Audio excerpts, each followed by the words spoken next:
నమస్కారం ఫ్రెండ్స్. ఈరోజు నీ మనసు బాగోలేదని నాకు తెలుసు. ఎందుకో తెలియని దిగులు నీ హృదయాన్ని తొలుస్తోందని తెలుసు. బహుశా ఇంతవరకు నువ్వు చేసిన ప్రయత్నాలన్నీ విఫలమై ఉండొచ్చు. లేదా నువ్వు ప్రాణంగా నమ్మినవాళ్లు నిన్ను మోసం చేసి ఉండొచ్చు. చేతిలో చిల్లిగవ్వలేక రేపటి రోజు ఎలా గడుస్తుందో తెలియక భయపడుతూ ఉండొచ్చు. రాత్రిపూట ఒంటరిగా ఉన్నప్పుడు కన్నీళ్లు తుడుచుకుంటూ నా జీవితం ఎందుకిలా ఉంది, అసలు నాకే ఎందుకిన్ని కష్టాలు అని దేవుణ్ణి నిలదీసిన సందర్భాలు చాలానే ఉన్నాయి కదూ. నువ్వొక్కడివే కాదు మిత్రమా. ఈ ప్రపంచంలో ప్రతి ఒక్కరూ నిరంతరం ఏదో ఒక యుద్ధం చేస్తూనే ఉన్నారు. కాని ఈ బాధలన్నింటికీ ఒక మందుంది. 2500 సంవత్సరాల క్రితమే గౌతమ బుద్ధుడు మనిషి బాధకు అసలైన కారణాన్ని, దానికి పరిష్కారాన్ని కనుగొన్నాడు. ఈ రాబోయే 10 నిమిషాలు నీ జీవితాన్ని నువ్వు చూసే కోణాన్ని మార్చేస్తాయి. నీ కన్నీళ్లను తుడిచి నీలో ఒక కొత్త ధైర్యాన్ని నింపుతాయి. దయచేసి ఈ సమయాన్ని నీకోసం కేటాయించుకో. ప్రశాంతంగా కూర్చుని విను. ఇది నీ అంతరాత్మతో నువ్వు జరిపే సంభాషణ. గతం అనే బరువు. మనం జీవితంలో చేసే అతిపెద్ద తప్పేంటో తెలుసా? గతాన్ని మోయడం. బుద్ధుడు ఒకసారి తన శిష్యులతో నడుచుకుంటూ వెళ్తున్నాడు. దారిలో ఒక పెద్ద బండరాయి కనిపించింది. బుద్ధుడు ఒక శిష్యుణ్ణి అడిగాడు, నాయనా, ఆ రాయిని నీ భుజం మీద పెట్టుకుని ఎంతసేపు నిలబడగలవు అని.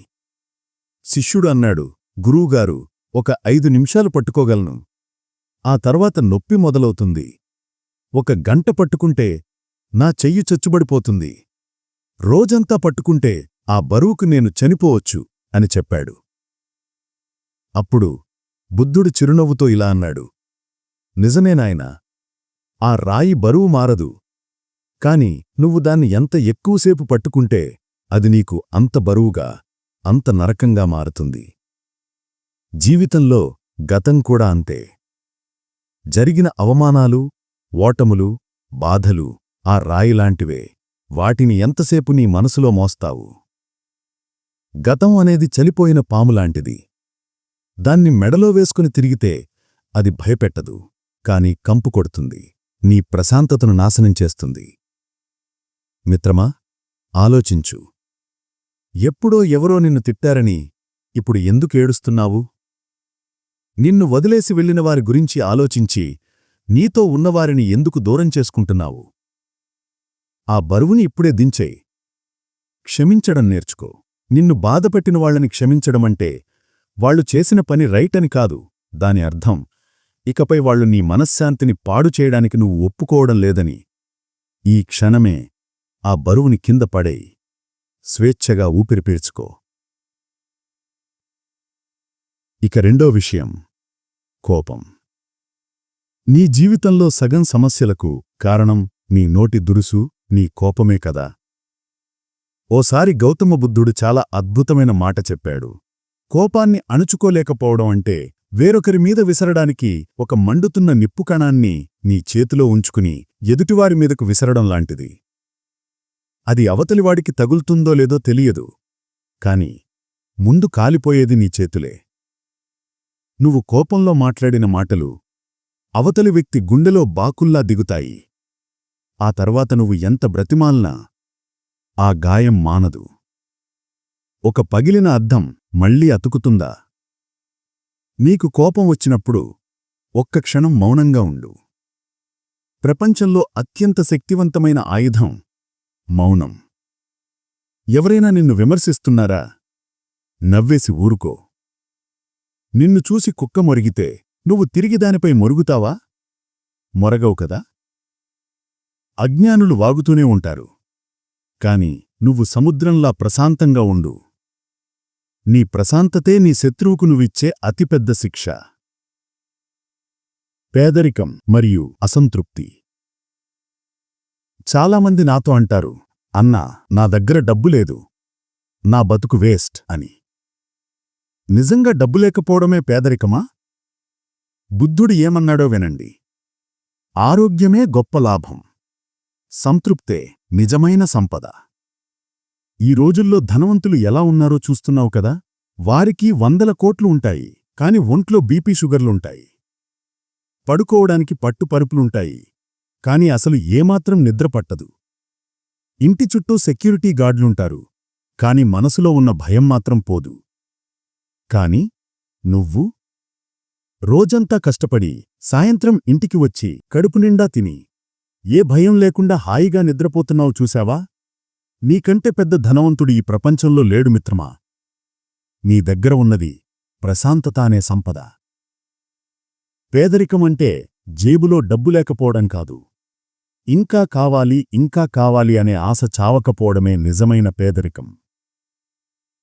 నీ ప్రస్తుత పరిస్థితిని చూసి సిగ్గుపడకు. నీ చిరిగిన బట్టలు చూసి నవ్వే సమాజం గురించి అస్సలు పట్టించుకోకు. నిజాయితీగా బ్రతుకుతున్నావని గర్వపడు. కష్టపడు, పైకి ఎదుగు. కాని ఉన్నదాంట్లో సంతోషాన్ని వెతుక్కోవడం మర్చిపోకు. ఈరోజు నువ్వు తిన్న గంజి అన్నం రేపు నువ్వు తినబోయే పంచభక్ష పరమాన్నం కంటే చాలా రుచిగా ఉంటుంది.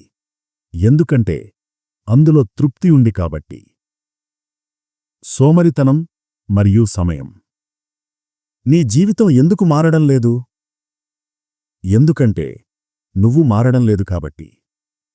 రేపు చేస్తాన్లే, ఎల్లుండి చూద్దాంలే. ఈ వాయిదా వేసే అలవాటే మనిషికి ఉన్న అతిపెద్ద శత్రువు. గౌతమ బుద్ధుడంటాడు, నీ జీవితంలో నువ్వు అనుకుంటున్న అతిపెద్ద అబద్ధం ఏంటో తెలుసా? నాకింకా చాలా టైం ఉంది అని. టైం లేదు మిత్రమా. మృత్యువు ఎవరికీ కబురుపెట్టి రాదు. ఈ గంట, ఈ నిమిషం, ఈ క్షణం ఒక్కసారి చేజారితే కోట్లు పోసినా తిరిగి రాదు. నీ బద్ధకం నీ సమాధిని నీ చేతులతోనే తవ్వుకునేలా చేస్తుంది. ఒక కుండ నిండానంటే ఒక్కో నీటి చుక్క పడాలి. అలాగే విజయం సాధించాలంటే ప్రతిరోజూ చిన్న చిన్న అడుగులు వెయ్యాలి. ఉదయాన్నే లేవడం నేర్చుకో.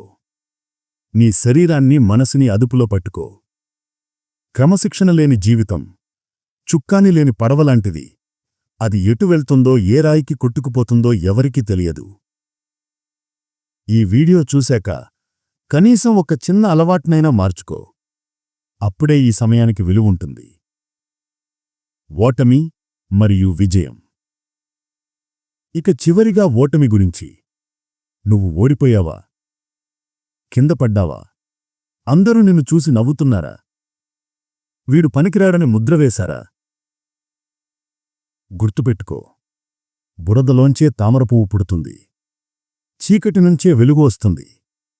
కష్టాల నుంచే గొప్ప వ్యక్తిత్వం పుడుతుంది. నువ్వు ఓడిపోయావు అంటే అర్థమేంటి? నువ్వు ప్రయత్నించావు అని. అసలు ప్రయత్నమే చేయని పిరికివాళ్లను చూసి జాలిపడు. అంతే తప్ప యుద్ధం చేసి గాయపడిన నిన్ను చూసి నువ్వు బాధపడకు. గౌతమ బుద్ధుడు రాజ్యాన్ని వదిలేసి అడవుల్లో తిరిగి ఆకలితో అలమటించి ఎన్నో అవమానాలు భరించి చివరికి బుద్ధుడిగా మారాడు. బంగారం మెరవాలంటే మంటలో కాలాల్సిందే. నువ్వు గెలవాలంటే జీవితంలో కష్టాలు పడాల్సిందే. కింద పడడం ఓటమి కాదు మిత్రమా. పడ్డాక ఇక నా వల్ల కాదు అని అక్కడే ఉండిపోవడమే నిజమైన ఓటమి.